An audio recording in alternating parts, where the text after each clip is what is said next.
Coming up on Jerusalem Dateline, Israel gears up for war with Hezbollah as Benjamin Netanyahu warns Iran is on the march throughout the Middle East. And a major cultural shift as the Supreme Court rules that ultra-Orthodox citizens should be included in the military draft. Plus, walking away from a Nazi heritage. A young German man spends his energies ministering to new immigrants and Holocaust victims. And Nova Music Festival survivors healing together. All this and more coming up on this edition of Jerusalem Dateline.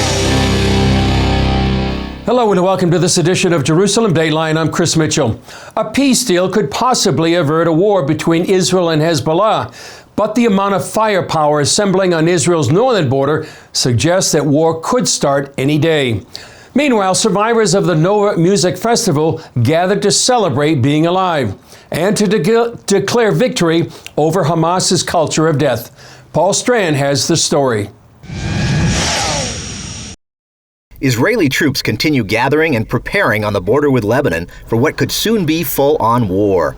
Their purpose is to stop Hezbollah terrorists who've been attacking northern Israel from Lebanon almost daily for months.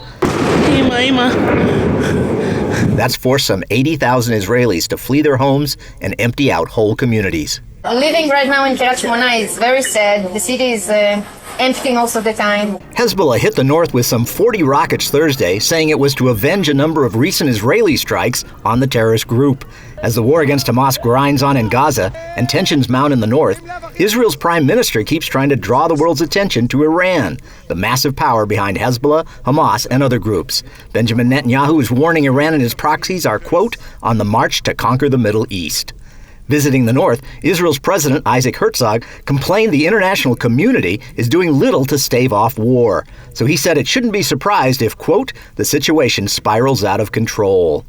Even as Israel braces for what could be another massive and painful war, survivors of the Hamas sneak attacks at the Nova Music Festival on October 7th came together Thursday in exuberant defiance of terrorism. It was their first mass gathering since the brutal assaults. Nimrod Arnin's sister was among the more than 360 killed there. On that Saturday at the beginning of October, our light was put to the test, a test which in our worst nightmares we didn't imagine we will have to pass. On stage, dancers reenacted the horror of that morning. And on the ground, tens of thousands stood in a long moment of silence to commemorate all who were lost.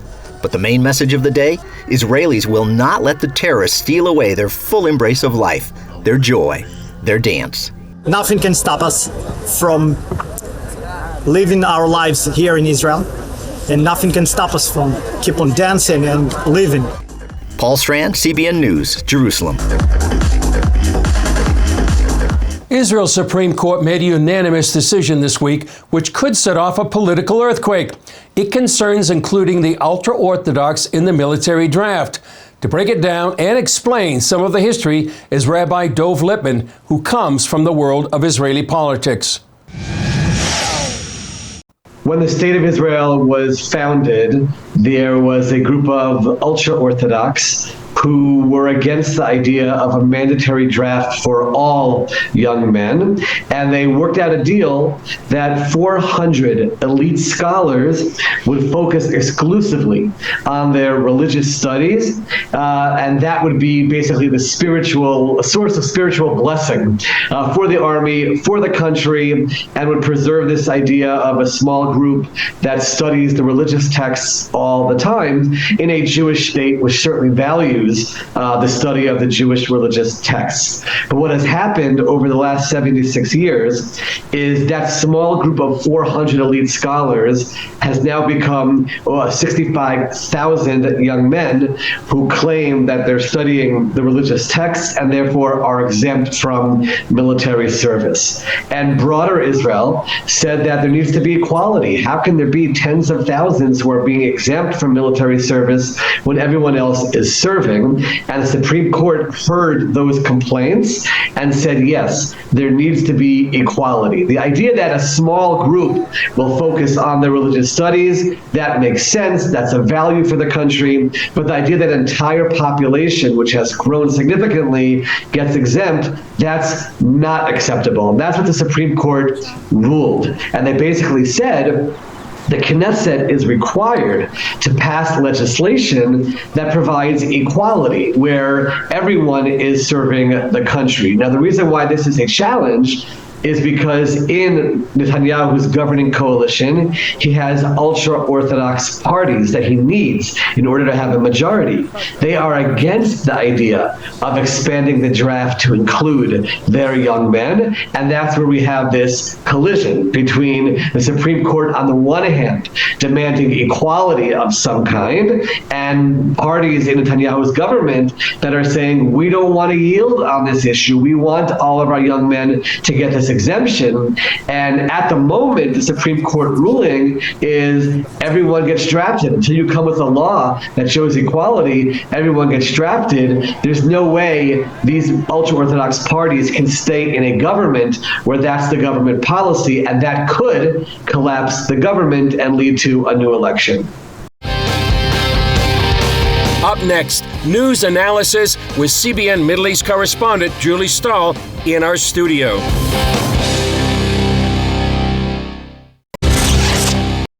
Welcome back to Jerusalem Dateline. I'm joined here in studio with Julie Stahl, CBN Middle East correspondent, here in our studio. Julie, I've been gone for about 10 days. A lot has happened. Yeah, welcome back, Chris. It's great to be back. So tell us, in the United States, what's the perception? What did you sense? What's the perception of people there of what's going on here? I had two things, Julie. First of all, I think among some people, and I did meet some people that watch Jerusalem Dateline, and they had an understanding of what's going on. But I felt for some people there's unawareness of what is going on here in the Middle East. And the second thing is, I think, an unawareness of how important what's happening here is to the West, and particularly to the United States. It's not just the Israel problem, it's a global problem, and it's this idea of a radical Islam that really has a goal of a global caliphate. And I think people don't understand that. Yeah, they don't relate to it as being something, and it's over there, it's over there. That's right. But it's like right on the doorstep. Exactly. We just heard from Rabbi Dov Lippin about the draft bill. Tell us why that's so important here in Israel. Well, it has the possibility. We were saying that, the lay of the land right now is kind of looking like it was before the war, where you've got these giant protests going on. Now you've got the Supreme Court weighing in with something that could possibly bring down the government, because Netanyahu's coalition partners are so many religious parties, yeah. And there's this tension between them about these 65,000 young Haredi men serving in the army, and while everybody else's sons and husbands are serving in the army, are laying their lives down, are getting killed or wounded, and the Haredim aren't serving, and they think they're serving, but it could create again this tension in the political realm. Right. And people should be aware that this is an issue that's been going on for years, and they've never been able to come to a compromise that kind of appeases both the religious and the secular. Yeah, that's true. It's true, yeah. Yeah. So now, what's happening in Gaza? We see that things are, quote unquote, winding down. Not that it stopped in Gaza, but it's not as intense as it was. Yeah, it's not as intense as it was, but like we said, soldiers are still dying there. There's a lot of unrest there. There's still, the army has had to go back to some of the places where they had left, because as the people go back to their homes, Hamas also goes back to those places. Mm-hmm. So I think probably one of the big issues is what's going to happen at the end of the war there. Is it going to really be the end? Are things going to change? Mm-hmm. Who's going to rule in Gaza? Is Israel going to stay there? There's a lot of questions that need to be resolved. Right. What's going to happen the quote day after? Yeah. And the Biden administration is really pushing for a two-state solution. How does that play here in Israel? Well, and Israel doesn't want to rule the Palestinians. They're not trying to do that, but there's it's not really a feasible thing. Like, who's going to be the other? Who's going to rule the Palestinians? Right, the Palestinian Authority. Right. People reject that. Right. Yeah, because they've been corrupt. Mm-hmm. They've been corrupt. They haven't managed the people. The Palestinians themselves don't really like the Palestinian Authority. That's why they voted Hamas in Gaza, which wasn't the best idea. It's not really a workable solution. Right. I think the biggest story of all right now is, as the war against Hamas in Gaza winds down, is the potential war in the north. And it's not as if to say there hasn't been a war going on since October 8th. Yeah. But right now there's an anticipation of a much bigger war, a much more deadly and dangerous war up in the north. Yeah. It's Lebanon's a bigger place. It's a country. So if Israel is going to war with Hezbollah, technically it's going to war with Lebanon. I think probably there's a lot of Lebanese that don't really want that to happen. They're not necessarily in favor of Hezbollah, but Hezbollah's got power in Lebanon also. So it's a very tense situation. You have tens of thousands of Israelis who've basically had to push hold for their lives up north. They've moved out of their homes. They don't have their jobs. What are they going to do? They can't send their kids to school. So they are really in a stuck position, and they don't want to move back there and just have a little fence between them and Hezbollah. It's not workable. And last question, the last issue is, overarching all of this is Iran, the head of the snake. Yeah. Yeah, I mean, Iran's behind it all with its stated goal of wiping Israel off the map, and establishing its Shiite Islam in the Middle East. They want to conquer also Saudi Arabia. They want to be in control here, and they're using their terror proxies, whether it's Hamas or Hezbollah or the Houthis or other militias, to do it, and it's deadly. Also to Israel, also to the United States. Yeah, I think the U.S. needs to realize that. Unfortunately, the Biden administration seems to have a policy of appeasing Iran, that giving money to Iran, which seems to fuel all the things that are happening. Yeah. Julie, thanks for joining us. Great to be back. Yeah, good to have you back, believe me. And what we talked about gives people a lot of things to pray for the government here and for the whole wider Middle East. Still ahead, forging a different path. The grandson of a Nazi officer tells his story. Do the choices of your ancestors have to define you? The man in our next interview decided that they don't. And he explained to Julie Stahl what motivates him to help Israeli immigrants and Holocaust survivors. Take a look. Alexander Dietze, welcome to Jerusalem Dateline. Thank you. Now, you are born in Germany. Yes. And you grew up knowing a little bit about history of your country, learning in school, and then you became a Christian in your early 20s, and then you had a big surprise. Tell us what it was. A very big surprise. My grandfather, he had a special gift for me, and my grandfather, he taught me bicycle. He taught me swimming, so I was very close to him. But he wanted to give me his Nazi medals as a heritage. And suddenly, my whole perspective of my grandfather, Granddad, what's that? I mean, seeing all the symbols that I was always finding in my past, they were suddenly in his hands. He never spoke. In Germany in general, the people don't speak about the Holocaust. And this was a big shout in my heart and in my soul that I heard, and from there my journey began. So how did that affect your the way you looked at the Jewish people, the Holocaust? Yeah, of course, when you come to faith, suddenly I saw, what is this Israel and Israel and Jerusalem, and it was interesting. But when this happened, it came to the past, the 70 years, not the 2000 years. So 70 years. So suddenly I found myself with a responsibility of kind of looking in. But the key moment was when I had a friend from Israel who came to the Christians to talk about God's heart for Israel, and he said something profound. He said, what the devil meant for evil, God can turn out for good. Can turn out. Now, and your wife also had played a part in this too, didn't she? She found out that there are in Israel in this time 250,000 Holocaust survivors that are still living in Israel, and they're very poor because they're coming from the ex-Soviet Union. When they come, they lose everything. They are maybe academics and teachers, and they start with cleaning toilets. It was a big wow. So we found an organization to invest everything to help the elderly, the Holocaust survivors that were children in the Holocaust, now immigrated to Israel, and to support them in different ways. And how did they respond to you? I have the grandson, Mantle?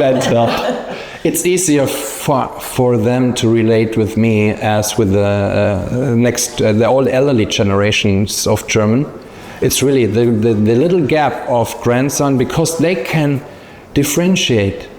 They always say, it was not you. And I have to say, yes, but we have a responsibility, and we do it out of free will. So we never had rejection. In the opposite, I say always, I have in Israel maybe now 50 grandmas and 50 Jewish granddads. Wow. And one of them gave you a special present one time. Yes. After the event with my grandfather and after a long journey that brought us to Israel, it was at an event, a very dear Holocaust survivor. She is the leader of an organization who takes care of thousands of Holocaust survivors. She said, I brought a very special gift for you, Alex. And she opened up a little box, and inside it was a medal over 75 years victory over Nazi Germany. Wow. And from there, I connected the circle to my grandfather. I rejected his heritage of my physical grandfather, but I accepted with honor the heritage of my Jewish grandma. And this was a circle that was closed in a way. I saw the purpose of our being here, supporting Israel, supporting the elderly and the Holocaust survivors, in the responsibility we have as Germans, as believers. And this is what we're running for. That's a very inspiring story. Thank you so much, Alexander Dietze, for joining us on Jerusalem Dateline. Thank you for having me. When we come back, Healing Together, Nova Music Festival survivors rebuild through community.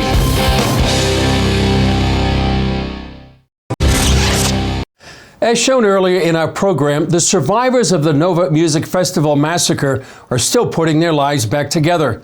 Paul Stern reports on one way Nova survivors are healing, by finding solace in community. More than 3,000 revelers gathered last October at the Nova Music Festival in Israel, just outside Gaza.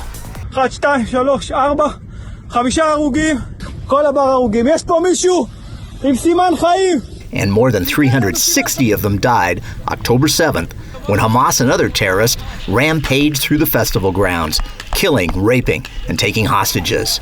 Survivors still to this day face pain, anguish, and trauma that make tackling normal life again seem almost too daunting.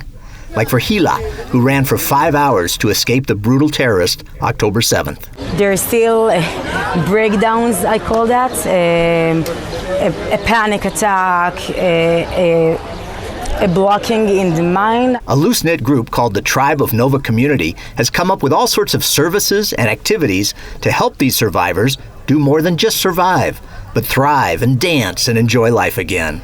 We just together to take care of each other, to get better in the mental health, just not to be alone. Sivan lost the love of her life that murderous October 7th. He gave his life so I could live. He saved 6 more people, not including myself. I could have chosen the easy solution and continue to bury myself in bed, but I chose life. I choose to continue and to be out and dance for him as well. Though his body was riddled with bullets, Sivan's partner drove her and a group of other survivors to safety before he died. I felt his hand protecting me.